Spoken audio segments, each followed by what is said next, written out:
I tweeted it, by the way. Yeah. Hello, everyone. It is Monday, April 24th, 2023. It's the MMAOB Daily Podcast. I'm your host, as always, Adam Martin. I'm joined by my co-host here, Big Marcel. I just said before we actually, after I clicked the button, Marcel, I'm like, I just tweeted it, so I'm going to retweet the podcast in case you guys didn't see it, but if not, you heard it. Anyways, Marcel, we're going to recap UFC Vegas 71. We're going to recap Bellator 294, Bellator 295. So looking forward to that, man. How's everything with you? Yeah, everything's going well, man. A lot of MMA this weekend. Obviously, my team had a big game this weekend. We're absolutely not going to talk about that. Ajax? Yeah, man, it was so bad. So bad. The whole season sucks. So, and now we're now we're waiting for UFC Vegas 672, right? And we're gonna recap 71. Looking forward to it. Always fun to watch you. To do this with you. Okay. I was kind of like always fun to break these things down with you and to recap. And yeah, man, we are not verified anymore, right? I see Juani's. Oh yeah, that's right. Yeah, I don't honestly I don't care because I've been on Twitter for 12 years. I only even verified for 2 of them. Like it was cool to have because it was like I mean it was kind of like a badge of honor in a way of like like you're a veteran on here, like you've been doing this a long time, like. But it doesn't I don't feel like I got any more followers from it, to be honest with you. So I don't really care. You know what I mean? So we're on the same boat now, anyways. Back again. So what it is, Adam? That check mark stood for something before, and now it's like you can buy it, so it doesn't really hold the same kind of value, And it's not like I'm gonna do anything different without my check mark. You know what I mean? So yeah, I only did it pretty much because I had so many. How do you say that? Imposters, and. But they will probably come back again. So yeah, whatever, dude. I'm only listen, man. Last week was a thing with people are tweeting like Shafkat is fighting Tony Ferguson. First reported Big Marcel 24. I hate that shit, dude. I mean, you can tweet whatever you want, whatever bullshit you want, but don't put my name in it. You know what it is? Right. You've talked about this before. Yeah, because I get like 15 DMs from people. It's like on Instagram, pretty much. So. What you want, No, I get it. Yeah, it's it's crazy, man. You're in a weird spot because like everyone trusts you for news, but there's these fake ass accounts. So that's one of the things that helps you out. But like for me personally, Marcel, like it didn't really. I don't feel like it did much for me to be honest. No, same. Anyways, we'll get some comments here, guys. I'm just trying to figure out the back end here. I gotta put the new picture up because our boy Gorilla sent us the artwork. Got Glenn here. What's up, Glenn? As always, that picture always makes you laugh. By the way. Is that you, Glenn? I can't remember if you said it was you or not for some random guy. What's up, Joe? How's it going, man? Glad to have you here, buddy. Anton, what's up, man? Hope you had a good weekend, too. We got our boy Patrick here. Can't watch Unverified Podcast. That's fucking jokes. Glenn, some few media watching this event, they show Amy Kamlin's comment. Oh, God. I don't know if you saw her Twitter today, but yeah, it's interesting because she... Yeah. I mean, I have no idea, but she claimed that some fighter, and she didn't name who it was. We're trying to like figure out who it was, I guess, Marcel? Like, yeah, I have no idea, man. But I would rather put my dick in the blender. But whatever. Oh God, don't say that. That's so nice. Just kidding. Oh my God, but yeah, so she claimed that a fighter like sent her explicit video, and they posted like some like screenshot of it, but it's like blurred, so you don't know who it is, and we're trying. Me and Marcel were like, who is this? Like, we're trying to figure out who it was. I really have no idea. Like, I'm just wondering. Like, I don't know. Anyways, that's her thing. But, like, it's not good. She shared a screenshot, right? But she didn't blur out on the right corner. Someone's got to know who that is. Like, I don't know who it is. Maybe one of you detectives in the chat here can figure it out. Figure out who the fighter was who was, like, shoving their meat down her DMs. But... Go to our Twitter if you want to see it. I mean, I'm blocked, so I have no idea. I have no clue who it was. Anyways, like honestly, like it's pretty. Like I feel bad for if that actually happened because that's something like you just don't do. It's just lame. Like if a girl, like we've talked about this, I think on here. Like if a girl, like if you're like dating a girl or whatever, and she's like, "Hey, can I see like a picture?" Like you send it, you can send it, but you don't just like random. You don't just send it without like permission. Like that's just. This isn't like 2000 and like this isn't like the birth of like the the smartphone, Marcel. Like it's 2023. We know not to do this anymore. So imagine this dude was talking to her, and he wanted to actually send that thing to his girlfriend or whatever, and he accidentally clicked the wrong chat. Imagine that happened. It's possible, right? I didn't say that happened, but that's possible, And then when she replied, he's like, "Oh shit, how was this supposed to happen?" I mean, it's possible, but yeah, I don't even know, man. I've done it before, not with the dick pic or Wait, whatever. what? No. I've done it before that I sent something to somebody and I was like, get something back like, dude, what is it? It's like, oh yeah, it was not for you, it was to another friend of mine. So it happens, not with a dick pic, obviously. But oh God. Okay, I think we should change the discussion now. But yeah, so anyways, the comments are hilarious. I mean, like we're all like, what the hell's going on here? But once I you should just show the comments, dude. Okay, might as well. Let's get more comments here, guys. We got our boy Crazy Pato here with the hour in Holland. It's 11 o'clock? Or 10 past 11 right now. 10 past 11. What's up, Joe? Joe, you already said what's up, man. We got your comment, my friend. George, what's up, man? Yeah, Jones and Pavlovich. We'll talk about that in a sec. We got John here. Hey, guys, I'm super busy between moving and getting the house ready to move our stuff into. I'm going to finish the main card of the 2 next hour. Hey, man, appreciate that. No worries at all, buddy. Ricky Tercio. Oh God, is it like a football? I don't know. I have no idea, dude. I don't know. I think we should change the discussion to the fights. As long as they enjoy it, Let's get into the fights, guys. Let's start with UFC Vegas 71. We'll get into the recap. Pretty tricky card, man. A lot of upsets on this card, including the main event between Blaydes and Sergei Pavlovich. Listen, if I had known that Blaydes was not going to wrestle, I wouldn't have picked him or so. Like, what kind of game plan was that, honestly? What kind of game plan was that? I just don't get it. He did the same thing against Derek Lewis. He did the exact same thing. He was having some success and trying to show off his newfound striking and then gets destroyed. Same thing happened in this fight. I know he did shoot for a takedown, but it was just so late. It was so telegraphed. You know what I mean, Marcel? Like, it's really telegraphed. And it was just a horrible performance by Blaydes. But again, I don't want to take too much away from Pavlovich either, because like, man, the guy's just a destroyer of worlds, right? Like, he's an absolute monster, Marcel. He knocked me out. 6 straight knockouts in the first round. I think that's a UFC record, pretty sure. Very impressive. You know, man, like I've kind of had some doubt. Like, yeah, I've had some doubts about him since the fight with Overeem. And I mean, honestly, like if he does fight Jones, like Jones is going to wrestle him right away. He's not even going to attempt to stand train with him like he did with Gone right to the ground. So that's a different fight, but because I just know Jones's fight IQ is like probably the all-time highest. Like it's him and like GSP probably have like the best fight IQ of all time. Unlike Blaydes, who it's times to show questionable fight IQ. But yeah, I mean honestly, Marcel, it's hard to bet against this guy at this point. And I mean, I don't regret picking Blaydes at all because I really did think Curtis would wrestle, but I mean he got starched and 4 knockout losses now. I hate calling Curtis a gatekeeper because he is a good fighter, but like that's kind of what he is now, right? It's not bad. I'm not trying to like say it as a bad way, but he's not really a true contender, man. He's a good fighter, but I don't really see him holding the belt now. Pavlovich though, Marcel, just the power alone, and obviously he did stuff that takedown, right? He stuffed it good. So I still have a lot of question marks about the guy after the first round because again, he hasn't been out of the first round yet. UFC 6 fights ending within like the first 5 minutes, but the guy's definitely a beast. I was gonna say, Marcel, you know what's crazy, Marcel? You know which fighter went within the longest in the first round? You know who it was? Maurice Green? I have no idea. No, it was your boy Shamil Abdurrahimov. He went like 4 minutes with them. So Shamil's, I think Shamil got cut, but clearly he's not that bad. I'm just kidding. He's not great, but yeah, for me it was an amazing performance by Pavlovich, but I just disappointed by Blaydes' fight IQ again. Go ahead, man. Give me your thoughts. I was thinking, dude, would you be offended if some random woman sent you a nude pic of herself in your DM? I wouldn't be offended, but like I'm not married or anything like that. Like, but I guess if you're married, it wouldn't be good. Would I be offended?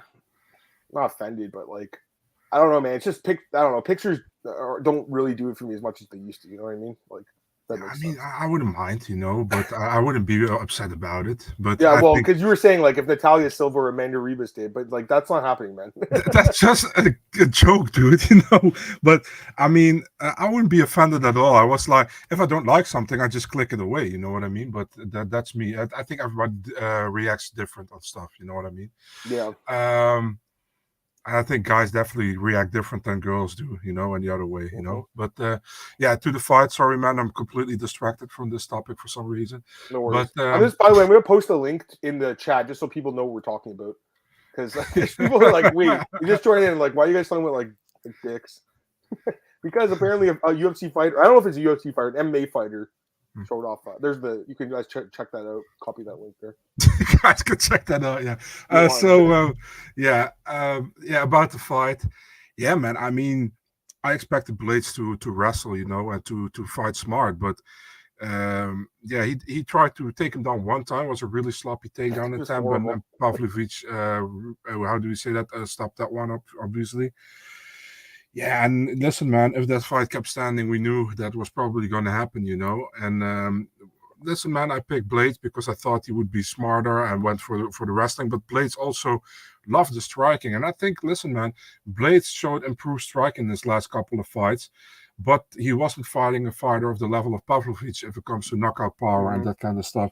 So, yeah, good win for Pavlovich, man. And he took a lot of questions from me away if it comes to fighting higher level guys, in my opinion, because Tuivasa and Lewis, that's fun, but those are also knockouts, guys who go for the knockout. Blaydes is another type of fighter, but Blaydes didn't fight his fight, but still Pavlovich knocked him, TKO'd him in the first round. So, I think, and that's just my opinion, and you probably saw my tweet yesterday. I'm pretty sure I agreed with you already, too.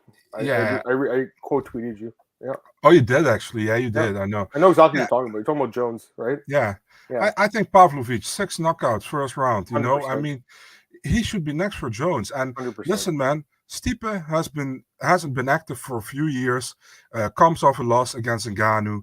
And if there was no other contender in the division, I would have no problem with Jones against Stipe. But there is an actual other contender who is much younger than Stipe is 31, I think, right now. We finally have a heavyweight who isn't over 35, Yep. and is talented, give the guy a shot. And listen, man, I'm a huge John Jones fan. I've always been, but John Jones shouldn't be able to pick who he wants to fight for a title, in my opinion, at heavyweight. He doesn't have a title defense yet. He just got the title. So he should fight Pavlovich, in my opinion. It's also a much more intriguing fight to me for the simple reason that Pavlovich has that knockout power, And if Jones can't take him down, which I think he can, but if he can't take him down, then it's getting interesting. With Miocic, I don't see a way for Stipe to win the fight against Jones, to be really honest, at this moment, because I think he's getting older and not pretty much better, you know what I mean?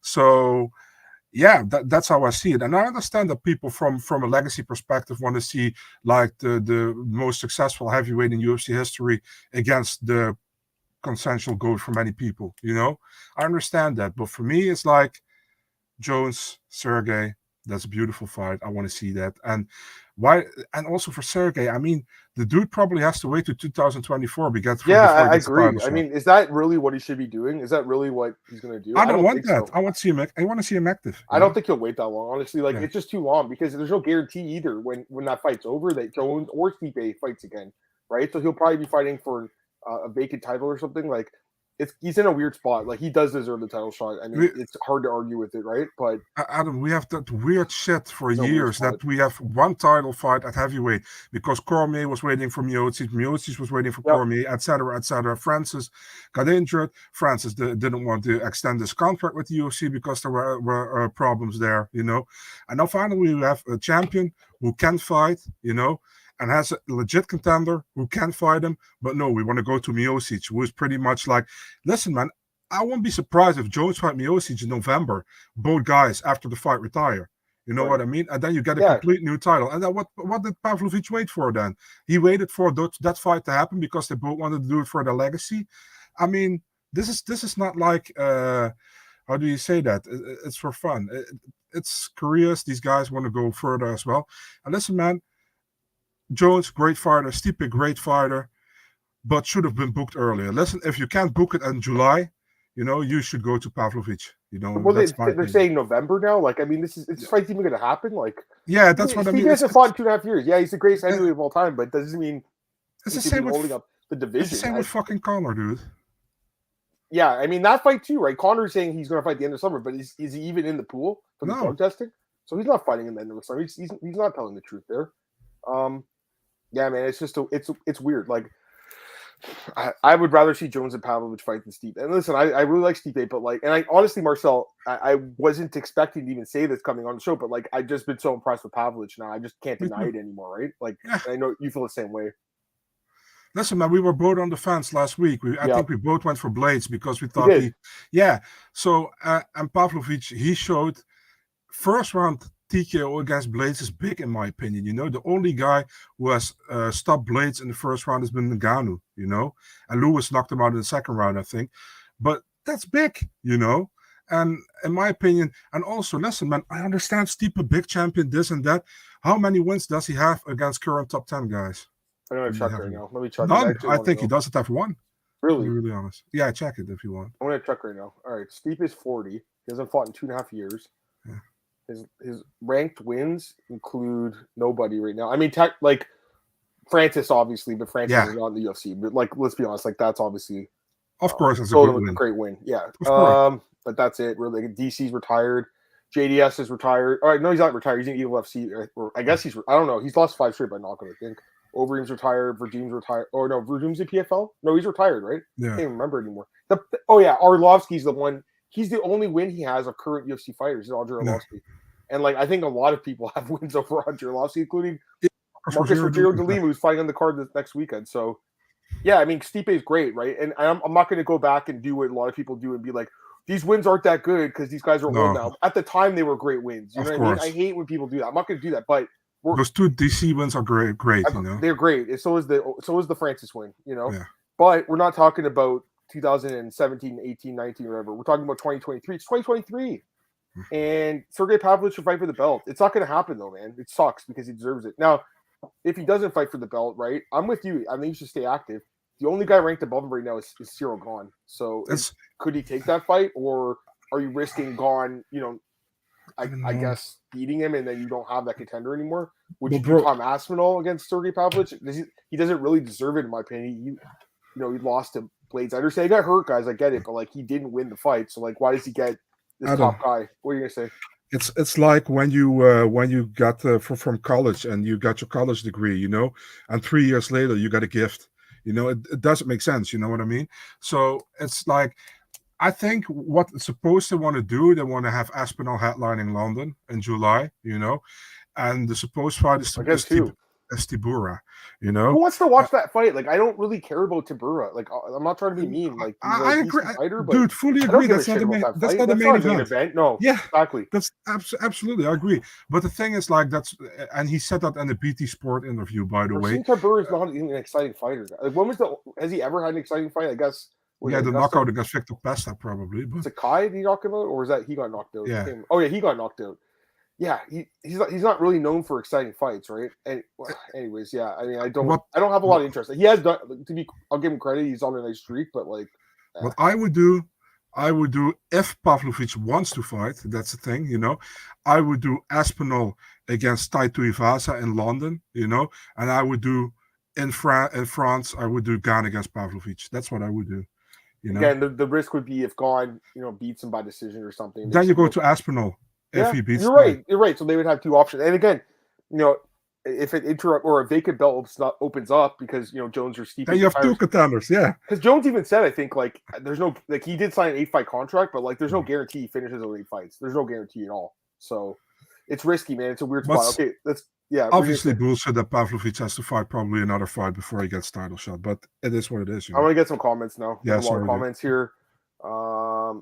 Anything surprising with the main event? Yeah, just Curtis's fight IQ. Just what the hell is he thinking? I thought he was going to clinch him against the fence right away. That's what I thought, Marcel. Me too. And he waited, like, I'm like watching. I'm like, okay. I'm like, he's going to go for the shot now. Like, he's going to go now. And just staying there. And I'm like, oh, fuck, this isn't good. And I just knew, Marcel, we're not going to come back here on Monday and say we picked the main event right. Does this set back Curtis another 2 years? I mean, I don't think he's going to retire at all because he's a prize fighter. He talked about this, like, as I think in the pre-fight interview, he's just like, it's all about money for me. I want to make money. I have a family. Like, he's not retiring, but I just wonder, like, again, he's kind of a gatekeeper now. That's not a bad place to be. Like, I would still pick him over a lot of guys in the division, but he's not an elite guy. I don't think. Like, I mean, he's like, there's that elite tier, and he's right below it. So Adam, imagine, dude, he fought almost everybody. He lost to Lewis. He lost twice to Ngannou. yeah, Ngannou's finally out of the UFC. He and can then he start gets all knocked over out. again, and he gets knocked out by Pavlovich. I mean, Yeah, he had that's it. brutal. He had it made. Like if he had Yeah. won this fight, he could have been the guy calling out John Jones. Yeah. And he to be fair, he might have had to fight again. It's possible they would have put him against Gone. It's possible. Mm-hmm. Yeah. But now it's not. That's not what they're going to do. And I don't think they'll cut him. I mean, listen, despite being a wrestler, he is an exciting guy. Like he gets a lot of finishes. Like most of his wins are by ground and pound, right? So there's no way he gets cut. Now, I don't know how many fights that has left in his contract, right? Like, is Bellator something that would interest him if he does leave? Because I think he beats Ryan Bader, and Ryan Bader's a good fighter. He'd be a champion there. He would be. I agree. And you know what? PFL, I think he'd be potentially a champion there. Like I think he beats Antidelia. I think he beats Bruno Capoloza. Yeah. Does he beat Francis if Francis signs there? I don't know. I mean, they could even. I don't think he's getting cut. I'm pretty sure his fight's left on his deal. I'm just saying in the future, like maybe next year's heavyweight tournament, if the UFC and him decide to part ways. But again, Marcel, I think he'll stick around the UFC. Like not everyone's going to fight for the belt. Not everyone's going to be a champ. Like Tybura, we just talked about him as a main event. That could be Blaydes. He could be that guy that fights these up and comers. Like I could even see them doing a fight like Spivak against Blaydes. They could do something like that and see if Spivak's like really good, Marcel, or even Jailton Almeida if he beats who's he fighting again? A couple weeks. Rosenstrike. If he beats Rosenstrike, that would make sense too, right? So those fights make sense. I don't think they'll cut him. I don't think he's going to retire, but I don't think he's a contender either anymore. So hurt watching as a Cruz fan. You should have saw it was just terrible fight IQ. Doesn't make sense. Really gambled his last dollar. Should have extra motivation to KO Blaydes. His friend gave him $100. He didn't even gamble his own money. He lost all $100 though in Vegas on the slot machines. I know you saw that, Marcel. Yeah. Do you guys believe that people online saying Pavlovich beats Jones? It's possible. I mean, why isn't it possible? He's got the knockout power. It's a different weight class. I would obviously favor John Jones. I don't know if the odds are out. Let me check if they do have odds for that. But John Jones, let me see. No, they don't have odds for that. They have Jones against Stipe odds. Jones is like minus 300 in that fight. He'll win that fight, I think. Sounded like he was working at stand-up and wanted to test it. He did the same thing as fucking Derek Lewis, guys. Like, and he was doing good against Derek Lewis. Remember Marcel? He was looking great, like on the stand-up, and then got caught. Like, actually, ironically, in that fight, he got caught when he shot for a takedown. He ducked under, and the uppercut knocked him out in that fight. In this fight, bro, I just don't understand what he was thinking. Like, I don't get it. Marcus, what's up, man? He says, I do not see Curtis getting a title shot after showing poor fight IQ. Exactly, as I said, man. And striking, it looked okay, but too many holes in the defense. I like the Jones and Pavlovich thing, and I'm with you, man. Pav and Arsenal for Bacon after Arsenal beats T-Base and Tibura. Maybe. I mean, Arsenal's going to have to get a win, but if he does, then he's right back there. Not calling Jones the GOAT if he ducks Sergei and Francis. I don't think the Francis thing is different. I mean, there was a contract thing with the UFC. I don't think he ducked him. With Sergei, I don't know if I would call it duck. John Jones is like, look at his resume, dude. He's fought everyone. Ducking, I don't think so, but Jones is going to go for the money. The other thing is, I talked about this before. Like, okay, I know he's 47 years old. I understand he hasn't fought in 7 years, Marcel. I get that, right? But like, if the UFC for UFC 300 next year says, John, we want you in the card, because obviously he was at UFC 100. He was supposed to be at UFC 200, and then obviously the positive test happened. But if the UFC goes, hey, John, it's the biggest card, in the company history, and we want you to fight Brock Lesnar, Marcel, like, I think that fight is possible too. I do think that's a possible fight. Like, I understand he hasn't fought for he's wrestling or whatever, but that's the biggest fight the UFC could make. There's no doubt.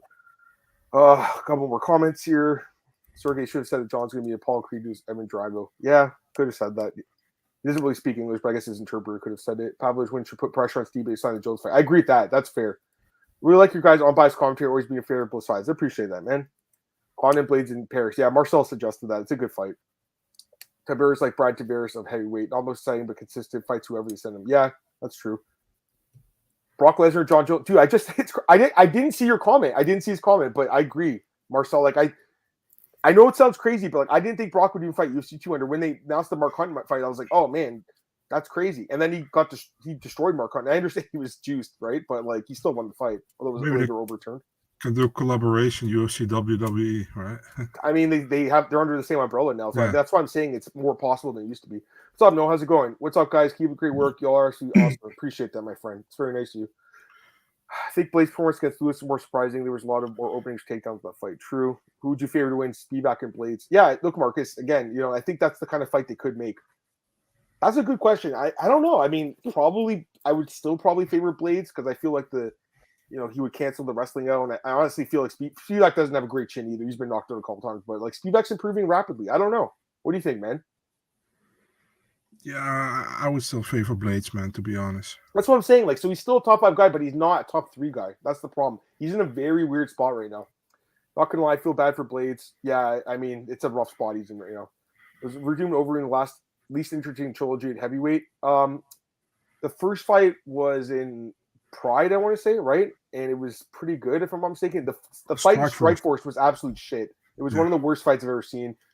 If you guys never seen it, it was just basically Verdum flopping to his back, Marcel, and over him not jumping into his guard. It was horrible. And then the trilogy fight. Did they do a trilogy fight? Can't remember. In the UFC, did they do one? No, I don't think so. But I know they fought. Let me double check. Maybe I'm forgetting it right now. Sorry, guys. There's so many fights. Like, my memory's pretty good for this shit. But like, let me check. Did they? No, I don't think so. Right? No, they didn't. So wait, no, they did. They did. Sorry, they did. Yeah, they fought UFC 213. Am I talking about? And went to decision. That was on the Romero and Whitaker card, Marcel. They did fight 3 times. So I think all 3 fights went to decision, right? No, the first fight was a submission in Pride. So the first fight was good. The other 2 not so good, basically. Blaydes can win the PFL tournament and be Bellator champ at the same time. I think he'd probably be favored to win both. Blaydes versus Jailton versus Gone. I think the Jailton fight would make sense if he beats Rosenstrike. David, what's up, man? Paul Felder. Okay, we'll talk about this in the Gordon fight. Let me save that for then.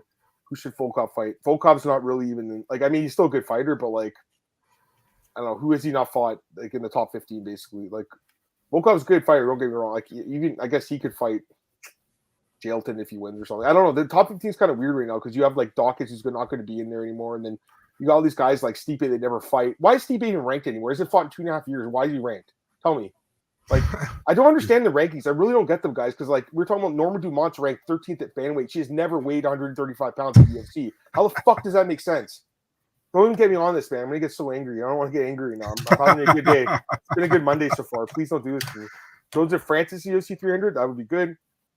I can tell Marcel hates the idea of Joseph Leslie. I mean, I think a lot of you guys probably hate it, but like the fact is, like the UFC and WWE are both owned by WM or whatever Endeavor it's called now, and that would be they look at money symbols, right? That's their eyes are those like money symbols. That fight does 3 million pay-per-view buys. Like, it's the biggest selling pay-per-view of all time in the UFC, in my opinion. Did you guys hear the story about Khabib's cousin? Is he just joking? Put that off the screen, dude. Why? Look at this name and don't pronounce it. Oh, God. Oh, stop, dude. I didn't notice. I'm trying to take a look. We're trying to be nice here, man. Come on, man. Be nice.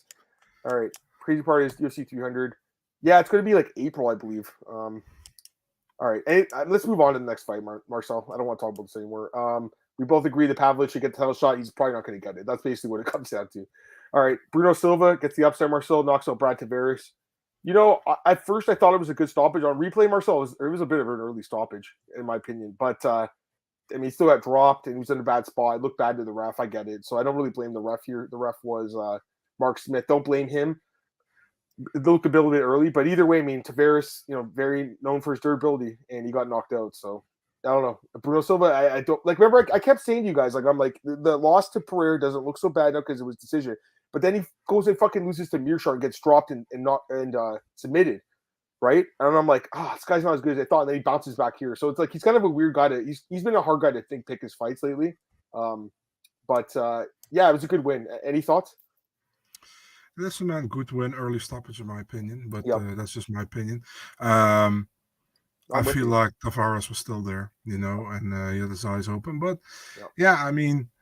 good. Listen, man, well done by Silva. It's not his fault that the referee came in between. He did what he had to do, and he did that very good. So didn't expect him to win. I thought Tavares would drag him into deep waters in the 3rd round and probably get the decision. But well done by him. It was a quick fight, I wanted to see a little bit more, but nothing left more to say, pretty much. So yeah, I'm kind of with you. Yeah, I agree with Juan. I mean, he's known for his durability, he's known for his toughness, he's known for that Hawaiian chin or whatever they call it, and he didn't really get a chance to fight back, but they still stopped the fight. He got the bonus too, you know. High stand's the only, or is it high stand or he stand? By the way, Marcel, I was going to ask you this. I always say he stand, but I don't know if it's he stand or high stand. I think I've heard both this past week, and I'm pretty sure. So I'll say he stand because that's probably right. Anyways, he didn't get a bonus, although he was losing the fight until the comeback. But usually UFC usually does give the comebacks the bonus. So yeah, they're really inconsistent. I'm a little surprised he didn't get it because this was an early stoppage. He dropped him, but like he didn't really finish, in my opinion. Who was the ref in the Semmelsberger fight? It was Mark Goddard. I don't think Mark Goddard stopped his fight. Mark Smith has a quick trigger. So I agree, but the thing is, like, they could have give all the finishes bonuses since it's 50,000 anyways, right? They didn't have to give Green or Gordon the win bonus, so You're right. They saved money there, so yeah. Anyways, Claudio, what's up, man? The picks need to improve, especially in the main events. I agree, man. We're trying our best, though. I mean, it is what it is, dude. Like, I really did think that Blaydes would win the fight. But yeah, it is what it is. I think I went 500 in this card. A lot of people went below 500 though, so it could have been worse, I guess. But yeah, I agree with Claudio. I really do need to get some main events right because the main events have been tough for me this year for some reason, Marcel. I'm just looking. Well, actually, that's not true. The last 4, I've got 2 of them right. So, but yeah, overall, I mean, it's probably been about 500 this year. So, yeah, I'm with you, man. Despite I don't think you're being like super nice with the comments because you come in here before. I'm not gonna be offended by it. I think you're right too. So it is what it is. Anything else you want to say about that, Marcel? Do you have anything? I think he's right. I mean, like the proof of the pudding. I'm not trying to hide from it. If I knew before what it was, I would change it. But it's okay. We're trying our best here, but you're right. I mean, the main events have been kind of inconsistent. Like I'm not gonna hide. I'm not running from it. I'm still doing the podcast every week. Been doing the podcast for 10 years now. Some people do it for a few months. They drop off the plan after they have some bad events. So we'll pick it up. We'll pick it up ourselves. We can get to main events the next 5 weeks. We can get it. I hope we do, man. I really do. And it doesn't mean we're like next level or whatever. The next one's kind of tough too. We'll get to that in the next hour at 6 o'clock. Right now it's 5:30. I'm pretty convinced. All right, Bobby Green, Jared Gordon. Man, I picked Gordon. Marcel, I thought he looked pretty good in this fight. I thought his boxing looked pretty good. I think he was tagging Green up, and David was saying earlier in the comments like Felder was unprofessional a little bit. We'll talk about that at the end, but I kind of feel like Felder was also pointing out some things about like what he was doing with like the combinations and landing like 3 punches at a time compared to Green with the kind of going through the jab. He would throw the hook around the side. I think that Gordon was looking good, but then obviously the clash of heads gets dropped. I knew right away it would be no contest because it's in Las Vegas, so they can use instant replay. The scary thing is if this is in a state where they don't have instant replay, then Gordon loses by knockout, right? So that's the scary thing, guys. But thankfully it was in Vegas and it was overturned and we got the right decision. I know Bobby Green went crazy at the media. He was not happy with Amy's question about how at least at the right person. Pardon? At least at the right person. Yeah.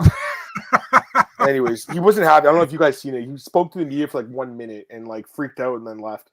And I like Bobby Green, but it was just weird because he was sitting there walking around with $60,000 of cash on the media day. I'm not really sure what he was doing, but either way, do you do a rematch or do you do something else? What would you do? I don't mind. They can do a rematch. They don't have to. I mean, the funny thing for me was that Joe Martinez wanted to announce that Bobby Green was going to win by knockout, and then he was like, give me a second." Yeah, good decision. I gotta say, man, in real time when it happened, I didn't saw the clash of heads, but I saw Gordon going down and was like, "What the hell, dude?" It didn't look like he got punched or whatever. And then immediately in the replay, you saw it, or I saw it, so I knew immediately that it was going to be a no contest. So yeah, it sucks, for both guys. They both didn't get the win money, and with Gordon, I think Gordon looked really good in that fight, like you said, and. Yeah, the press conference, like Bobby Green with his money. Yeah, what can we say about it? Yeah, we can do a rematch. Why not? If both guys are in for it, we can do it. By the way, I'm just checking because I wanted to see what my record was in the main event. So I started off the year with the first 4 right. So I was 4-0, but since then I'm 6-7 now. So yeah, I mean they've been tough though. There's been 1, 2, 3. 4, 5 of those were upsets too, Marcel. 5 of the 7 losses I had were upsets. So Kind of difficult to predict, in my opinion. But either way, we're going to bounce back because honestly, I mean, I want to get my picks right. I'm with the guy. Honestly, of course, I want to as well. But yeah, I mean, I don't lose lose sleep over it. No. I mean, like, well, that's fair, Marcel. But like, I don't say I'm not going to say I lose sleep, guys. But like, I definitely want to give you guys good picks here. I'm not going to. I don't want to write articles that have losing picks. It makes me feel bad after, quite frankly. You know what I mean? Especially if someone tailed me. So I am trying to get it right, and I think we're going to do better this week because there was a lot of dogs on this card last week, guys. We actually did call a dog, Brady Heastand. So I'll give myself some credit for that, Marcel, with you, because I think there was like 6 up. I think I say, was there 6 upsets on this card? Let me count. 1, 2, 3, 4, 5, 6. There were 6. 6 out of the 10 fights were upsets. Like, who had a perfect night? Man, like, this was a tough card. It was a tough card. This fight, I actually feel like Gordon was the right side, despite what happened at the end. But either way, ended up being the head clash. As far as Paul Felder goes, he was making a stink about it, but I feel like they would have checked the replay either way. Everyone was going to say there's a clash of heads. Like, again, they have that ability, and I think that they have like the green light or something. They're like, oh, the green light's on. They're going to go to replay. I'm just glad that. Sorry, what are you saying? Gotta watch it back. I've watched with Dutch commentary, so I don't have to know. Right, or I'm making confusion of the NBA because I know they have that light in the NBA when they challenge it, right? But maybe they should even allow it as MMA grows on. Maybe you can allow a coach's challenge, Marcel, like, or a corner challenge. Like, hey, like this guy threw an illegal strike that was missed. Like, maybe, I don't know. And maybe that's kind of, too advanced, but something to think about. A couple other comments here. Paul had a Dan Hardy moment. Yeah, a little bit. Will they ever cut Tavares? Probably not. Well, they'll cut him eventually, but not anytime soon. A lot of dogs won. They did. 6 of the 10 fights were upsets, okay? That's a lot of upsets. Hope they rebook Green and Gordon. They could do the fight again. I think they should. You're not perfect. You guys will bounce back. I appreciate that, Joe. Thanks for the support, my friend. Bruno Silva, Joe Piper. That's a good fight. I like that fight. Clash with borderline deliberate. I kind of agree with you, man, but like it's hard to like really say it was. But Bobby's saying like I deserve the win. That's fucking ridiculous. So stupid. And I also saw some really stupid comments of people saying like if Paul Felder didn't start freaking out, they would have never looked at the replay. That's not true. They were going to look at it either way. It was so obvious. Everyone saw it. If the ref was on the other side, he would have seen it right away. Before the intentional reckless headbutt clash. And that's the other thing. They're calling it a headbutt, by the way. Yeah. In the official, you saw that, right? In the stats. Usually they say, oh, it's a clash of heads. It's a clash of heads. If it's a headbutt, it's a DQ. That's what I'm saying. So why wasn't it a DQ, if anything? That's why I'm a little confused by it, to be honest, because to me, it's a clash of heads. Yeah. I don't think it's a headbutt, but you're saying it's a headbutt. That's an illegal move, and that should have been a DQ. I was actually discussing this with Gilbert Ivel earlier today, and he was like, what do you think? Should have been a no contest or a DQ? I was like, in my opinion, it was a clash of head, not a headbutt, you know? So for me, it was no contest. And he's like, yeah, but he was so ruthless how he came in. It's kind of like taking the risk. So, and I kind of agree with that as well, you know? But for me, it was a no contest. So, but Bobby saying he deserved the win is ridiculous. And I like Bobby and everything, but come on, be humble a little bit. Hey, how Green sits here and talks about the sport went soft. Like, dude, it's been a rule for 20 years. Green was reckless a little bit, yeah. Marcel, I like your honesty and tweets. You're saying what we're all thinking. There you go. Thank you, Philford Gordon got hit flush with a headbutt. Yeah, I know. Poor guy. And honestly, with the corner challenge, could easily see something like that implemented in the future. I mean, maybe not, maybe you could do between the round. I don't know. Like, because the thing is, if you stop the fight, then they have to look at the replay. It's hard to restart the fights. I never really understood that rule in MMA. I understand there's momentum. Like, they're in the mode. But, like, that's one thing with MMA. Like, they'll stop the fight and be like, you can't restart the fight now. We can't restart it. Like, I don't agree with that because during low blows, often guys get 5 minutes, right? Some guys take the full 5 and then they restart the fight. So why can't they do it if like there's an illegal, up kick and the ref misses it? Why couldn't they call like the corner throws or the corner says a timeout or they throw a flag in? I don't know. Like I'm not really sure it would work. It's never going to happen. But they throw a flag in, yeah. I don't know, like football. Like throw a red flag in or something. Yeah, in football they do that. They throw the challenge flag. In basketball they just call a timeout and then they say, do they give the fighters timeout? No. Anyways, it's just something to think about. Penalty, defense. Yeah, the Roman Bogotov guy, when he fought Leo Santos, he cheated crazy in that fight. Green Gordon should do a rematch, in my opinion. Yeah, why not? I just don't know if Gordon's going to be suspended medically because he got knocked out brutally. I blame the ref here. I really do because he was out of position. And it was pretty obvious it was a head clash, Marcel. And, the ref missed it, which is understandable because he was out of position, but first off, should have been in position, but then he lets the guy get brutally fucking knocked out after. I mean, yeah. There should be a time limit when the fight be stopped. Was able to restart 5 minutes. I mean, that's basically what they do for a low blow, right? So I don't think that's the thing. Like, it's kind of weird that low blows and eye pokes get the 5 minutes. I think eye pokes get 5 minutes now. Or no, actually, I think it's still discretionary. But the point is, like, why don't other fouls get 5 minutes? You know, why not? You couldn't do it here, you know, because Gordon got knocked out pretty much. You know, so the 5 fight minutes had to be stopped. Yeah, because he got knocked out. Yeah, that's the same with Kevin Holland against Carl Dawkins back then. Very similar. Yeah, the follow shots were brutal. Yeah, because he got choked out and people were like, this restarted. Like, it's not possible, right? Like, after the guy gets choked out, unless you're that dude in was it Fury Fighting Championships that got choked out and then he woke up and it was in an armbar. You see that? You saw that, right? Yeah. I don't know who it was, but yeah, it was crazy. All right, let's move on. Do you remember that thing in the WSOF when Josh Bergman had, I think, did he choke out John Fitch?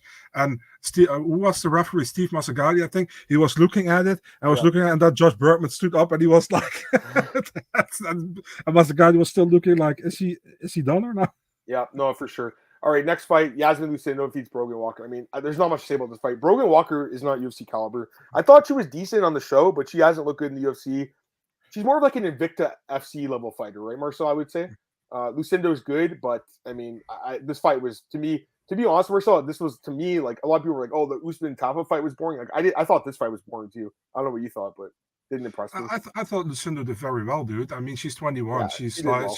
I think it's more Brogan Walker. She doesn't do it for me, dude. That's it, you know. But Lucindo normally fights at 115. She goes back to 115 now. This was flyweight. That's a good point. That's a good win for her, actually. But on short notice for both of them, kind of, right?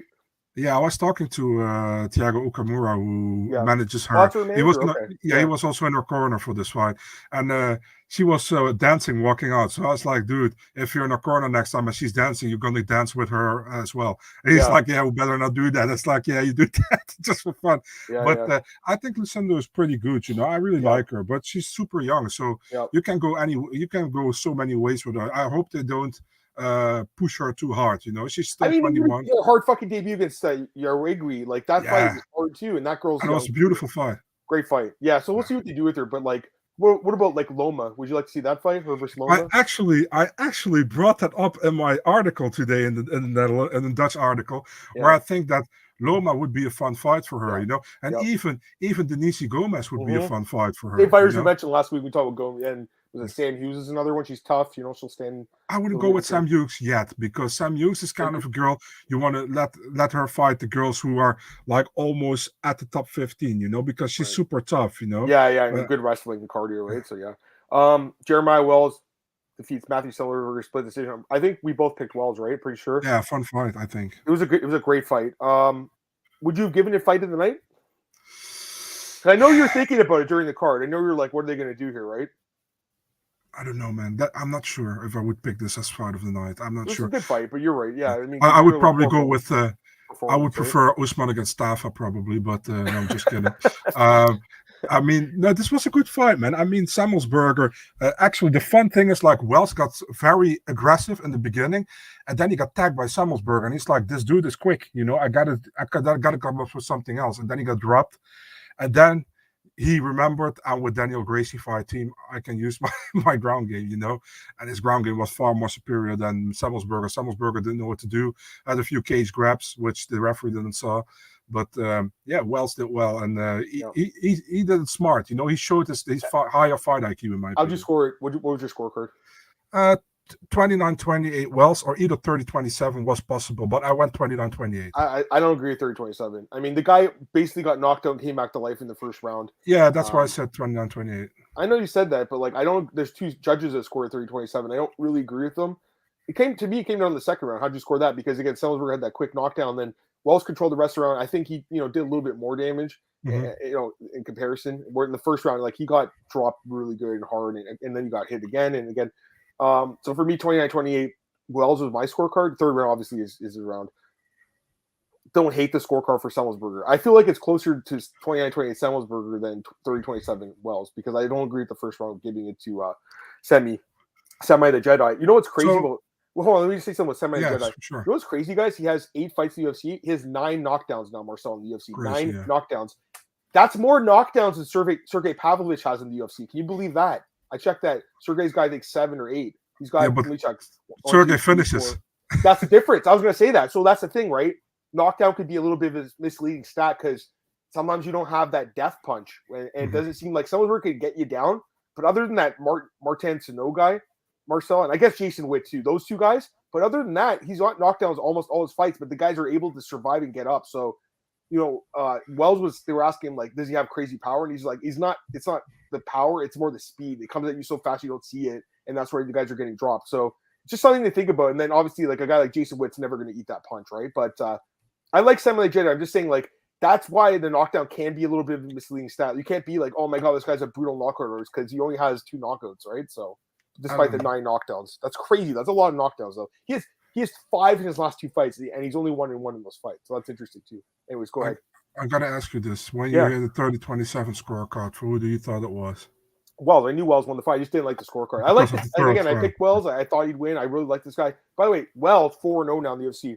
Yeah. I don't know who it was last week. Someone was like, "I'm confident this fight's going the distance." Was it that Andrew guy? Was that who it was? He was like, "I'm confident." I didn't think so, but I was obviously wrong because Wells does have that grappling, as we've seen in against Blood Diamond. But Blood Diamond can't defend a choke, right? So, but Sullinsberger, Marcel, he's got potential, but the takedown defense is very bad, right? What do you say? Very fun fighter, dude. But like you said, the takedown defense and also the ground game isn't great, So no, it's not great. But his striking definitely, good. Yeah, it's fun. He could beat a lot of guys on the feet. All right, let's get some comments. Tom Dukin, I don't know. I mean, he just didn't. He fell out of love with the sport. Green and Armin, I'm fine with that fight. Luciano's 21. Yeah, she's good for sure. And you're right. There's no point of like rushing her, I guess. 29, 28. Wells is 36, but like he's still good, man. He's taken not a ton of damage. He has to fight a top 15 opponent next. He has to, right? Yeah. Wells almost reminds me like that, like a little bit of an old uncle, at parties, who is like really quiet guy who sits there. But if you really get into him, he's mean and he can knock the shit out of you, Yeah. So yeah. I really like Wells. I actually want to see him against somebody like a Randy Brown or a Kevin Holland, I really would like that at welterweight, just not ranked, but in the somewhere just beneath the rankings. I think that's perfect, and you gotta listen, man. If you want to have Wells getting better competition, you got to do it now. He's 36, like you said. I agree. I mean, the thing is, like, some guys, are still in their prime at 30. Like, Gilbert Burns is 37. He's in his prime right now, probably, right? Like, he looks the best he's ever looked. So every fighter is a different like prime, and I think Wells is a little like he's been around the sport for a while, but he hasn't taken like a ton of fights. I guess I don't think he's taking a ton of damage. I think he'll still do well. He should get a top 15 guy. Yeah. Like Jeff Neal or Neil Magny. Neil Magny would be a great fight, actually. I like that fight. There you go. Yeah. Ponzinibbio would be good too, but like he's not ranked anymore. And Means is not ranked. Although those are both guys I really enjoy watching. Go ahead. Magny, I actually also brought him up in my article. There you go. That's another one. George says Felder cheerleading for Wells in the Apex. Maybe. I mean, he's definitely loud about it, and it's his friend. Kevin Holland's not ranked either for some reason. So I think he's only had 2 fights against. No, he's had like 4 fights in welterweight now, hasn't he? Yeah, Wells has a better ground game than Kevin Holland, dude. So Kevin Holland's He's got good submissions though. He does. Yeah, but you're right. Wells would get on top and just beat him up like Brunson did, right? Yeah, because Wells is a strong dude too. He's very strong. But stand up, I favor Holland as well. Yeah, I mean, I think Wells has got crazy power, but obviously, as you saw in the fight, guys, he can get dropped too. All right, what do you guys think? I don't know who this guy is. Crazy. I haven't looked at the contender series at all, so I apologize, man. Blood Diamond, I don't know. Has he been cut or is he still on the roster? He's out of Sinai's boys. He might still be on the roster, but like they're saving him for a card in the future, right? Like they could and another 1-0 or 2-0 guy or something. Maybe he could fight what's that guy Pete Rodriguez if he loses this weekend. Semi versus Wells. I mean, for me, that would have been fight of the night, but they went for performance. So Wells and Brady, lose town. New Orleans PD. Is that true about Nate Diaz? Is that true, Marcel? I have no idea, dude. Let me check it out. Is that true, Juan? Maybe just making that up. You know what they got to do with dude out, right? Yeah, you know what they got to do. Oh no, he's right. He's actually not lying. MMA Fighting reported it. Wow. You know what they got to do with Blood Diamond? They got to match him up with Cedric Doumbé in France. That would be fine. I mean, it would be a good striking match. But yes. MMA Junkie or MMA Fighting, excuse me. The New Orleans Police Department issued a arrest warrant for Nate Diaz for a second-degree battery charge. I mean, he choked the dude out cold. I don't really know what happened, like for the guy to get choked out. Like, what exactly happened, guys? Like, I saw the clip, but I don't know what happened. It was just, I thought it was kind of like fake, like kind of setting up those YouTube fights, but the dude actually got choked out and hit his head on the ground. I've seen worse, dude. I mean, you saw the video? Yeah, he got choked out, and Nate Diaz walked away. I mean, he I think didn't he hit hit his him head or in the anything. pavement. I think that's what happened, Marcel. Possible. I think that's what happened. All right, let's get back to the card. Let's finish up the prelims quick. Christos Giagos. See, that's what I'm saying. Like, there was no way I would ever pick him to win this fight. No, Marcel. same. Would you have ever picked him? I was would have surprised. I never. was super surprised, actually. Marcel, Yeah. would you have picked him by first round knockout? If I told you before the fight, I'm taking Christos Giagos by knockout, you guys would have been like, "You're fucking high, dude." That's what you would have said to me. I would have stopped with this podcast. You guys would have been like, "Adam, you must be on an edible or something. Like, you must be drunk." Like, no, like I wouldn't have picked him. So for me, it's like that was just a surprise. That's like I always call it like every card is a surprise. To me, that was kind of the surprise of the night, Marcel. More than anything, honestly. Like, I just don't rate Giagos high at all. Glenn, first knockout loss in his whole career. First knockout win for Giagos in the UFC in like 10 fights. Like, why would you ever pick this unless you really thought Glenn, after that fight with Dawson, which was mostly a grappling match, lost his chin all of a sudden. He has been around the sport a long time, though. Like they talked about on the broadcast, he debuted in MMA in 2006, so he's been he has a lot of miles on his body, despite only being like 30. He's younger than me. He's 33, but a lot of miles, man. Like his chin's definitely it got cracked. And you know what? Honestly, Marcel, now that I think about it, like Rick Glenn, next fight, I might be looking to bet the opponent to knock him out again because I just feel like that, like because it was Giagos and the way he did it. If he fights anyone with power, I might have to fade him again. I didn't fade him in this fight, but you know what I mean.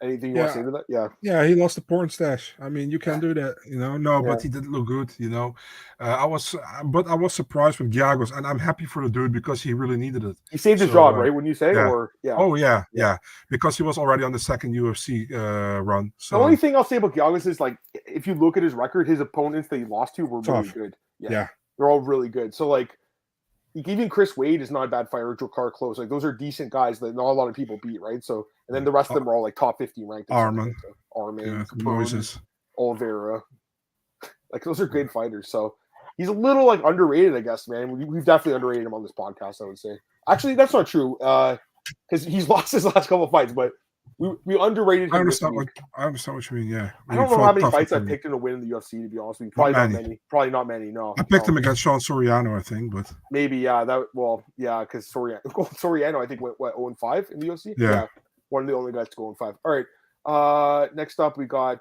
Montel Jackson knocks out Rani Yahya. You called him, Marcel. First knockout loss for Rani Yahya, 14 years, man. So, I mean. Here's the thing about Montel. Okay, now he's 7-2 in the UFC. Great record. He's been in the UFC for 5 years now. Like, I don't see why he can't fight a top 15 guy at this point, right? Like, when you give him a top ranked opponent, he has to fight someone that's ranked, right? Yeah, the problem is bantamweight fucking Shark Tank, dude. I mean, everybody in the top 25 can beat anybody, pretty much. Not to cut you off, but like imagine like Patchy Mix was there too. Like that's another guy that's obviously top 15 in the world, right? We're gonna talk about him in a few minutes. But you know what I mean? Like such a stacked division, dude. It's so good. But who would you give him though? Who would you match up Montel? Who should I match up Montel with?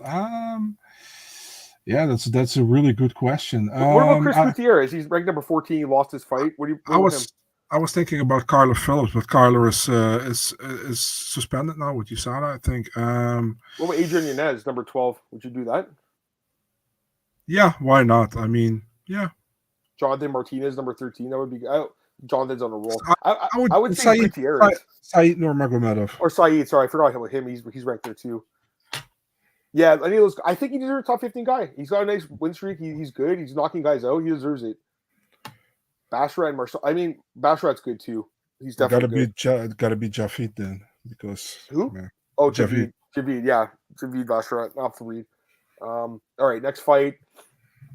Norm Dumont and Carol Ross. This fight was so boring. I thought it might be split, honestly, because it was kind of like one of those close fights to call. I thought Norma Dumont won the first 2 rounds like barely, so for me the scorecard was fine. But the fight sucked, and her calling, she's like, I want Amanda Nunes next. Or if not, I want a vacant title and I want to fight Holly Holm for it. Like, I have no interest in either of those fights, honestly, man. Like, I like Norma. I actually do like Norma, but I don't think like she deserves a title shot at all. Do you? No, but then I look at Norma. I was like, yeah, why not? No, but, nothing like her. Like she's a likable person and everything. Yeah. I just don't like her. I find her boring to watch, man. Yeah, I agree with you. I agree. Yeah, and her last fight against Dale Wolf was like a very good performance. This one, not so much. Nah. Carol Rosa also didn't look that good. I feel like she should go back down to 135, Marcel. Oh, for sure. I don't think this is her weight class. Like The striking's fine. I mean, she dropped her in the third round. I'm like, oh, and then obviously I think she clinched up after she dropped her, didn't she? Yeah, that you saw the weigh-in where the announcer, who was like really, he was really fun at the weigh-ins, but Justin Bernard, he's the contender. Yeah, Someone told me sure. that. Yeah, and he was like, Norma Dumont's gonna weigh in, and he's like 145 for the number 13 at featherweight. Featherweight, yeah, right. Bantamweight, he means. Couple comments here. Could Patchy beat top 5 from the UFC? Absolutely. He's definitely competitive with them. Yeah, Patchy's in the top. He's a top 10 guy. I mean, arguably top 5. Norma's fine. She's she's definitely a looker with the dump truck, right, Marcel? That's what it is. Yeah. You call it. Get in line, Antoine. Get in line. She's married, guys. She's married. I'm pretty sure. Yeah.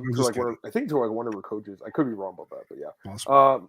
Muhammad Usman defeats Justin Junior Tafa. 7 significant strikes landed and 1. You guys know I picked Usman. I thought I didn't think the fight would go 3 rounds, but I picked him because he was like the better overall MMA fighter. I thought, the card would be a slightly better. That's kind of what happened. So again, 5-5 in the picks, like not the greatest night, but like I did make a couple good reads, and this was a decent read. I just don't think this was an impressive fight for either guy, but someone had to win, someone had to lose. I do think the judges scored it right because yes, Junior had 22 significant strikes compared to 7, but really, like, guys, if you look at like it's like it's not like the third round. Obviously, he won because he almost. I think it was was it the third round? Was it the first round? I can't remember now. First round. Sorry, the first round. He definitely won that round. But the other 2 rounds, like it was 4-6 and then 2-8 in significant strikes. It's not enough of a difference, especially with no knockdowns or anything like crazy significant to like make up for all that control time. Because again, guys, it is effective striking and grappling, and I think people really forget that because they're like, it's just damage, basically only from strikes. No, it's both. And as we saw in the Jeremiah Wells fight, you never know which way these judges will go because sometimes they really put that emphasis on the damage where, Semelsberger should have won, but then the control time at one point will override the damage too. So I think they scored a fight. I think 12 minutes of control time, especially when the other guy only landed 22 significant strikes. And Muhammad also outlanded him in total strikes, 79-37. So while they weren't considered significant, they were landing, especially on the ground. There was like little shit strikes just to keep busy Marcel, just so the ref doesn't break it up, basically. But like he did outstrike him by a 2-1 margin in that. So in the total strike. So yeah, I think the scorecard was good, to be honest with you. Even though I obviously hate this lane pre style. I mean, no one likes to watch it. Did you think it was a good scorecard or? Yeah, I mean, whatever, man. You talk 3 minutes about a fight. We shouldn't talk about it all, in my opinion. You're right. What a horrible fight, dude. I mean, it cured my insomnia. Thank you so much, Muhammad Usman. I mean, Tafa is just not good enough, on the ground. He's a fun fighter in stand-up, but he didn't know how to defend the takedown at a certain moment because he got tired as well, and he didn't get up anymore. So it's like Tafa is going to lose to pretty much everybody who can take him to the ground. That's pretty much how it is. And Usman's going to lose to everybody who can keep him standing. He won against Pauga in the fight. He was losing. He got a good knockout there. But, dude, I mean, this was like when Kamaru was 30% against Emil Mack back then. This was like 90% Muhammad Usman because he can do anything better, in my opinion.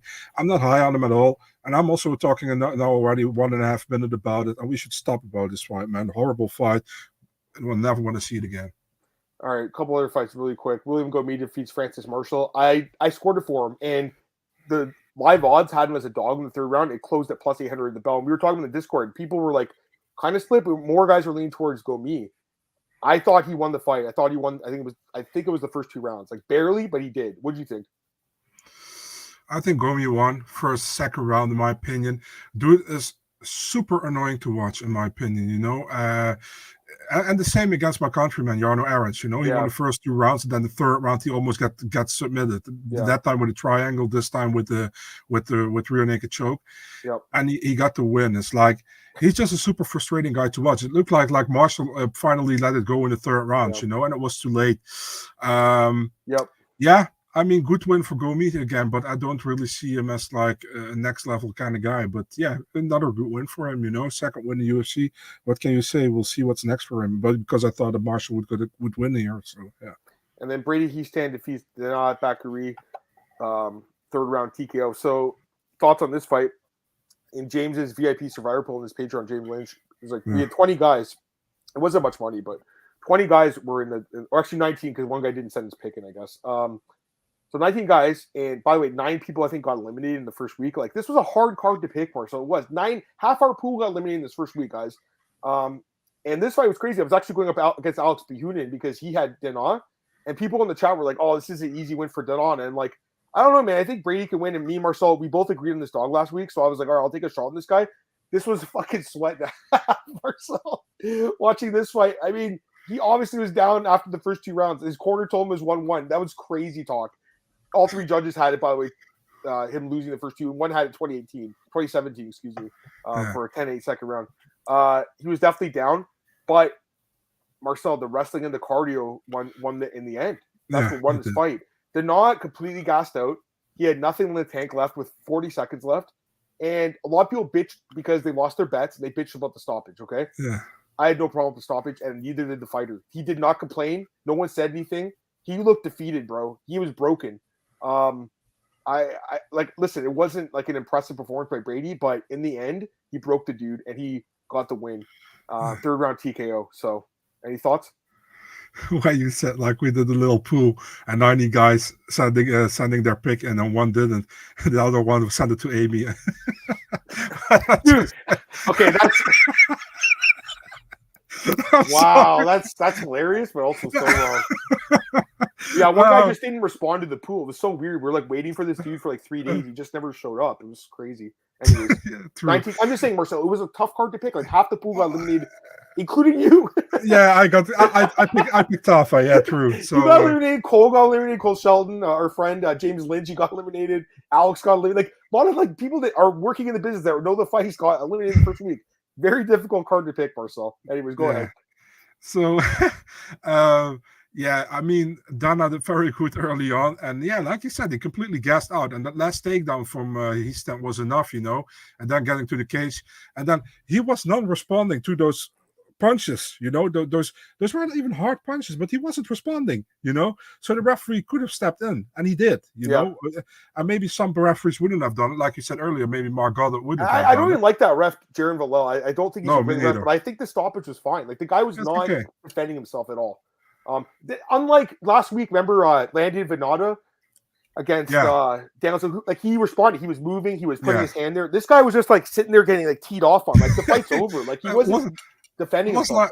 Almost like he was thinking like it's only 30 seconds, let him tee off with his small punches, it's okay. But yeah, if you don't respond, listen, I think it's a situation where, like, you know, that clapper for 10 seconds, if that goes off and the ref hears it, he might let him go like the full distance, possibly.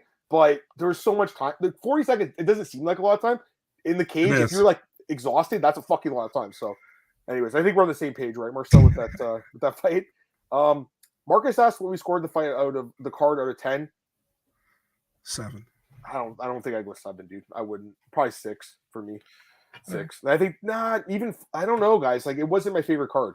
I didn't like the Usman Tafa fight and the Dumont Carol Rosa fight. I thought they were both kind of slow, but there were some good knockouts, and the Salisbury fight was good too. So, 6 for me, Marcel. I'll give it a 6.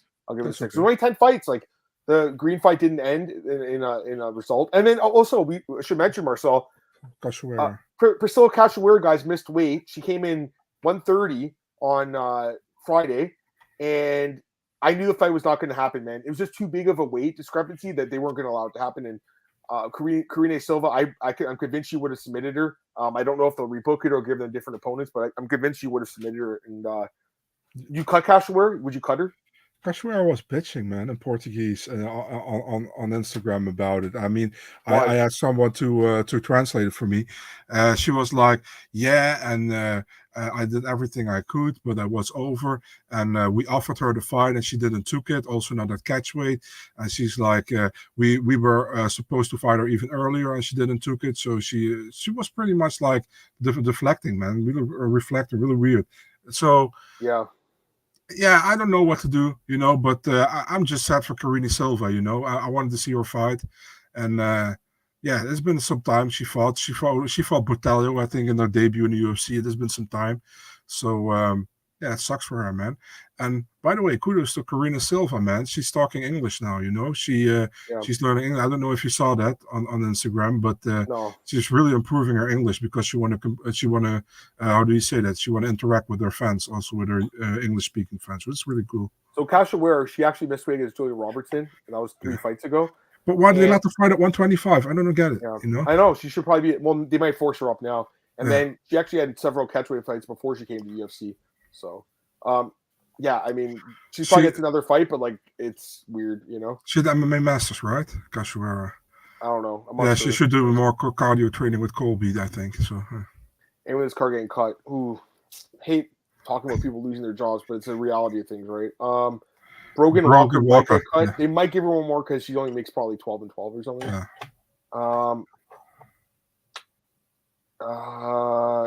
The not back Kareem might get cut too. He's lost 3 straight fights. He's 3-4 in the UFC. They might keep him because he's kind of exciting, but like cardio is not very good. Yeah, I mean, there's other fighters that lost, but like I think they'll have use for them still, like a Yaya that can fight Garbrandt or something, right? They want to book that fight again. You know, Tavares is not getting cut. So yeah, that's my thoughts on that. All right, let's quickly go to Bellator, Marcel. Who stock dropped the most? This is a good question. Blaydes, yeah. Actually, that's not a good question. It's pretty obvious, isn't it? All right, let's go to the next Bellator, guys. We'll just quickly talk about that. There were 2 Bellator cards I saw, and I think Bellator just doesn't do a good job promoting sometimes, like because a lot of people didn't know these cards were on. Let's just go through them a little quickly. So on, can you put it on the screen? Sure. One sec. I just have the Wikipedia. That's okay though. That's it. Yeah. So let's talk about this quickly. So Deanna Bennett came in overweight. By the way, Deanna. Okay, talking about dicks.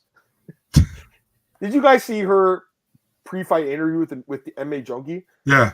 That was very, very, very bizarre. I just think it's kind of weird. Like if a dude started making that kind of jokes, like people would think he's kind of creepy. Don't you think? Like, I know she's funny and everything, but like I don't know, man. It was kind of weird too. What do you think? Yeah, but I think that's her personality. You know, she was also a little bit like that on The Ultimate Fighter. I remember. I know. But man, it was a little, talking about like deep throating, man, at a press conference. It's a little strange. Anyways, she came in overweight. The fight still happened, and then Liz Carmouche. This has never happened from my recollection, where she made weight and then got to decide if she wanted to put her belt on the line or not. That's fucking weird, dude. Like that's never happened before. And all these journalists came out saying, "Oh, this is such a great move at Bellator and everything," like because of the legacy and everything. But like, it's not, because it's a catchweight fight. It's not a flyweight fight. So how is the title on the line? She's like defending it against herself in a way. I know it's not her fault the opponent missed weight. I get that, and I definitely commend Liz for taking the fight against a heavy opponent. But like the reality is, Marcel, her opponent missed weight, and this is a catchweight fight. It's not a legitimate title. Like it's still, I don't know. I don't know, because I've never seen it happen before. Like when Romero missed weight against Whitaker, that happened, and what was the other, Travis Luter against Anderson Silva. Those fights happen. This catchweight. So all of a sudden, Liz Carmouche doesn't have to have catchweight. I mean, maybe that's the old way we're going to do it, and this is how we're doing it going forward. But I kind of feel like this was just like a Hawaii Commission thing, Marcel. Like I don't see this happening ever anywhere else. Do you? And it also was 30-27 going into the 4th round for Deanna Bennett on all 3 scorecards. So yeah. What's up, Andrew? Apparently, she told everyone the day before she's like 11 or was going to try and make weight. She's actually missed weight like 3 times in the last 5 fights, I think. Right? She just second time against Carmouche as well. Yeah, that's crazy. Judges should have their own ears cut off for judging fights. They should be in a soundproof room. We've talked about this, right, Marcel? Like, should be in a soundproof room where they just hear like the strikes landed, if that's possible, like just some minimal like crowd noise, but not the commentators, especially like at the Apex. They can hear the commentators. There's no doubt they can. All right, Tim Johnson. I mean, yeah, these guys were like, they had a bro fest going after the fight. Marcel kept saying like, "I love this dude," and like they're like hugging each other and stuff. Like, yeah, I thought Tim won. He was the underdog in that fight. Sarah McMahon was only minus 200, and she looked amazing in this fight. I thought she looked amazing, Marcel. What do you think? She looked very good. She's 42, dude. She's 42. But I expected it as well, man. She's level above. Should she have left? Like, now I'm thinking about it, because she wants to fight Cyborg, I think, or maybe they'll do her against Zingano. But like in the UFC, like she could have fought. I don't think she fought. She didn't fight Norman, did she? I don't think they did. No. Like she had fights she still there. Fought Aspen, I think, right? Aspen Ladd, yeah. All right, Danny Sabatello looks good. I mean, the guy's good on the mic. He's a good fighter. He'll fight for the belt again. He might fight for it, in a year or so. He's in a weird spot right now because he's very good, but like the tournament's still just finished. But you have Pitbull and Pettis, fighting later on. That's super weird, man. I rate Patchy Mix as the champion right now. Me too. I don't really know why they didn't even strip Pettis in a way. With the tournament, he didn't I don't know, man. I honestly feel like it's not his fault he got hurt, but you had a tournament going on, so he kind of should have done it like Prohaska. When you come back, you get the immediate title shot. That's my opinion. Yeah. So go on. Because now it's like you're a champion for so long. You can say, I've been the champion for 1.5 years or 2 years, but you've been sidelined. You know what I mean? Yeah, for sure. All right, Achilles Moda looked really good in this fight. I agree. Win over Cross. Tyrell Fortune. I thought it was. Oh yeah. So Sergei Billastini or whatever. The guy is a dumbass. I mean, he was hitting him to the back of the referee saying, "Don't hit him in the back of the head." And they're like, "Oh, maybe he can't speak English." Come on, everyone knows that rule. You can't hit the back of the head. Every shot was to the back of the head. Everyone knows that rule. And if you don't know that rule, you shouldn't be competing. That's the first rule they probably teach the guys in the gym. Go ahead. Let's be honest. Referees are really inconsistent in that shit. Sometimes they let it go, sometimes they do. This but was if so obvious, though. It was so obvious. I agree. Yeah. This Chris Lance, the other guy, and Blake Smith both missed weight. And then this Sharaf guy, he looked pretty good. All right, a couple of comments here. Bellator treating a wild playground at Rashomon professionalism. Yeah, for sure. We didn't talk about Ray Borg falling off the card. Ray Borg missed weight again. The fight got canceled with Horiguchi. Apparently refused to, cut more weight. His management group, Ali Abdelaziz, then cut him from their roster, and then he retired from MMA. Honestly, I remember his debut against Dustin Ortiz, dude, because that was such a great fight, and he looked fantastic in that fight. He took it on, I think, short notice, and he was a young guy. He's like 19 at the time. He's like really young. He's only 29. He's been in the UFC a long time, but the problem with Ray Borg is he's not dependable. And quite frankly, Marcel, the only fight to me that makes sense is Ray Borg against Alex Perez, your friend, because that guy can't make weight either. So you have two guys that can't make weight. They could do it at 130-pound catch weight or 135, just in case they don't. That's the only fight that makes sense. Quite frankly, Alex Perez probably should be released too, because he's did this a lot as well. And they cut Ray Borg. The thing about Ray, obviously, he's got some problems with his son. He's very sick. And I have a heavy heart, obviously, for that. But he's screwing over other people, right? Marcel, he fucked over Horiguchi. Apparently, Horiguchi's whole family flew in from Japan. They didn't get to watch him fight. So, did you saw Dominance cut him as well? They cut it. Yeah, I mentioned that. The snake Ali. When Ali cuts you, it's time to retire for sure. All right, last thing we're talking about today, guys, on this podcast, and we're going to go back to the other podcast and do the preview. Bellator 295. So let's do this quickly, Marcel. Is this the knockout of the year? Patchy Mix against Stotts? For now, definitely. Yeah, I think so. I mean, I knew we both picked him last week. We both knew he's good. I like this guy. I think he's a special fighter, man. I think he's very good. He's phenomenal. He's great, and I wish he was in the UFC. I think Stotts is good too. Just got caught, right? But makes it special, man. And I know you agree with me. I agree with you, definitely. I think Patchy looked really good, And listen, and I rate Stotts very high as well. So, great. Let me ask you a question. If Mix fought Aljo, would you still favor Aljo, or no? You favor Mix? Yeah, I think I do. See, I don't know if I can get there yet because I still think guys like Stotts are very good and everything. He did lose to Juan Archuleta, and I just think a guy like Sterling's so much above him. But it's possible because he's looked great, man. And obviously, you talked about, man, he's a winner outside the cage too, right? So, Lima Lay, I thought she lost. I thought this was a terrible decision by the judges. I thought Connor won for sure. What do you think? I think everywhere outside Hawaii, she doesn't win the fight. Terrible decision. Then they're like, oh, we're gonna give her a title shot against Carmouche, who's her friend. I think they trained together, don't they? In San Diego? They did. Yeah, they did. Okay. I would favor Carmouche in that fight, despite being way older. Carmouche is, she's a kind of a from the women's MMA. She's maybe top 10 all time with this Carmouche, Marcel. She might be. She's very underrated. She's underrated. You know what? That's a great word I would say, because she's been a champion Bellator and defended it. And she was a good fighter in the UFC. She got cut after she lost to Valentina. I don't know why she got cut. I think she was confused by it. Anyways, Medeiros looked amazing. It's like he's getting a second rebirth here. I'm happy. I mean, we all like Yancey. Everyone likes Yancey, right? So that's why he was on the main card, dude. They brought him to the main card because he's entertaining. Because the other fight fell off too, right? Yeah. That's why they put him from the prelims to the main card. Yeah. Yep. Aaron Pico, I mean, he did what he had to do. It wasn't one of his classic knockouts, but bro, James Gonzalez is a super tough guy. He's very tough, he never got finished. Yeah. Only has losses to Bill Aljo, I think, to Trezano, to he won against Cody Laws, a huge underdog last time. He beat He got that win over Pat Sabatini. Sabatini, where he broke He's his good. arm. Yeah, He's good. And then we had Mats Burnell once, Kai Kamaka once, Sumiko Naba. We kind of underrated her a little bit. She's quite good, right, Marcel? Yeah. Like she looked great. Elon Cruz won. He actually looked great, right? he did. Former UFC fighter. Deion Franklin won. Still not completely sold in this guy, but he won. Same. Bruna Ellen won. And then this Kikuri. This was an upset, right? The first one? Yeah. So no, I picked Kikuri. Oh, you did? Okay. Bruna Allen, actually, the fun thing is like she was not ranked, and I had Ilara Joanny. I had her ranked at number 6 or 7, 6, I think. So now I had to put Bruna above her. So You did? Yeah, of course I have to. Yeah. She won. So by the way, Kukuri was a plus 190 underdog in the odds. So yeah, it was an upset according to the odds. Bruna Allen was an underdog as well. Yeah, there's Elon Cruz was a dog too. There's actually quite a few upsets in this card. But yeah, overall, I mean, I like their Hawaiian cards personally. I think it's cool they go there. Still don't know why the UFC doesn't, but Dana White won't tell us the real answer. Patchy gets the girl in the mill. He's living a good life, man. Well, Ray Borg do now the job. He can work in the gym. He can train jiu-jitsu. He's a great grappler, but he should never fight because I would never. If I was a manager, I would be like, don't sign a contract to fight this guy. He's not going to show up. And I would do the same with Alex Perez. I would be like, nope. This guy won't show up. He's not going to. He might show up, but he's not going to make it to the fight. You think Israel is low key weird? A little bit, yeah. But he's such a great fighter.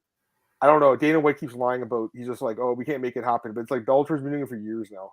I don't really understand it either.